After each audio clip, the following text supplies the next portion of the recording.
Welcome everyone to The Skinny. Today we're going to discuss how to be a better listener, how to listen to understand.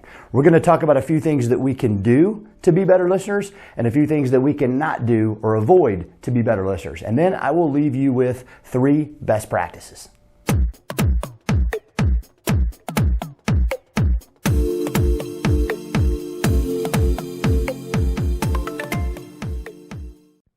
Imagine that you are the bus driver. Now, I'm only going to say this one time, so pay attention, take notes if you'd like. There are 16 people on the bus. Bus comes to the first stop, 7 people get off the bus, 9 people get on the bus.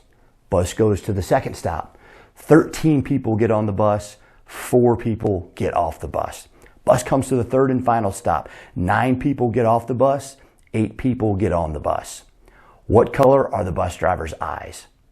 Now, if you know that, great. If not, pay attention so you can get a little bit better. Listening is an overlooked skill. How much time do you spend preparing, crafting your message, what you're going to say, how you're going to say it, versus how much effort do we put into receiving the message, listening to what's being said, paying attention to what's not being said? The good news is listening is a skill that we can develop, we can practice, we can get better at. And even better, your intelligence level has very little to do with your ability to become a great listener. Listening is our gateway to understanding. It's how we connect with other people. We also spend about 50% of our time each day listening. Listening to understand is about hearing what the person is saying, the fact, the details, but also paying attention to and listening for what they're not saying, the feeling, the emotion. Okay, let's get to it. The 3 to-dos to be a better listener. Number 1, pay attention and focus. Seems easy. Normally in a conversation, we are 100% focused on us. The spotlight is always on us. What we're going to say, our body language. We're sometimes waiting for a break in the action so we can fire a question in. When I say focus, I mean we're going to have to shift some of that spotlight to the other person. We also have to focus on them, their body language, their nonverbals. What are they saying? What are they not saying? Ultimately, we want to create a setting where we can have productive dialogue. The second thing you can do to be a better listener is to suspend judgment. Go into each conversation with an open mind. Be willing to listen and understand another point of view, a different perspective.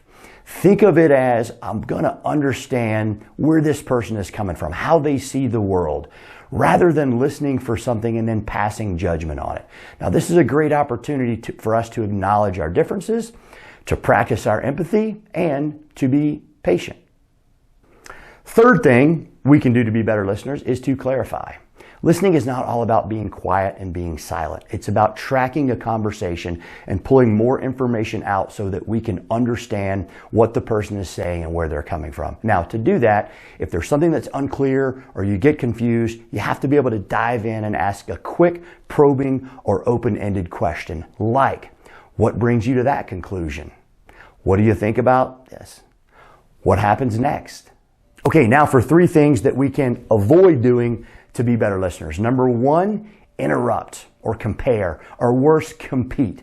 How many of us have that one-upper friend, right? If you had a 5-legged dog, they had a 6-legged dog. Don't be that person, right? If we're in a conversation and someone has a loss of a family member, loss of a pet, loss of a job, what we don't want to do is apologize and say, yeah, you know what? I lost a dog last month. I know exactly how you feel. No, it's not about you. It's about them. The best thing we can do in those scenarios are just acknowledge it. I'm sorry. That must suck. That must be very difficult to deal with. Second thing we can avoid doing to be better listeners is multitasking. Now, I know we all think we're good at it, right? We've been doing it a long time. We can do 2 things at the same time. Not so much. We know that our brains can only focus on one thing at a time.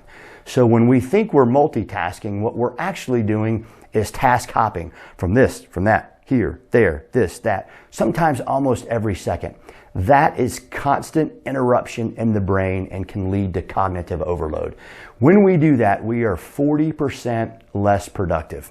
We also know that there's only 2% of the population that can effectively task hop. So that means that there are 98% of us who can't.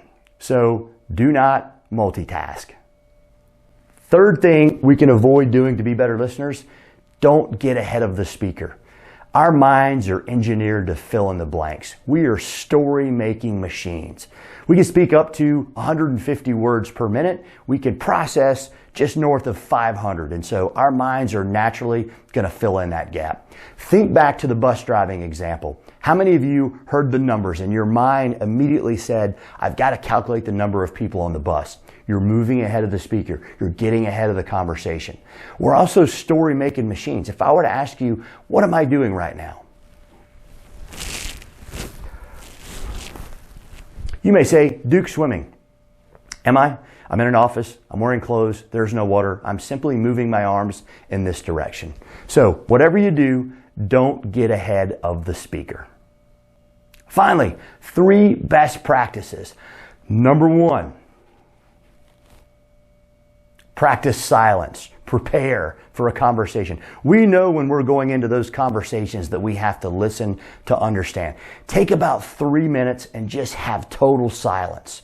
Meditate. Do what you need to do to prepare yourself in your mind to create a great setting for a productive dialogue.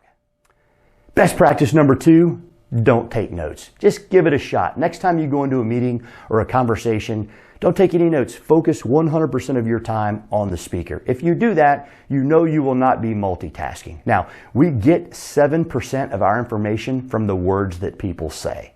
We get another 33% by the tone and the inflection in their voice.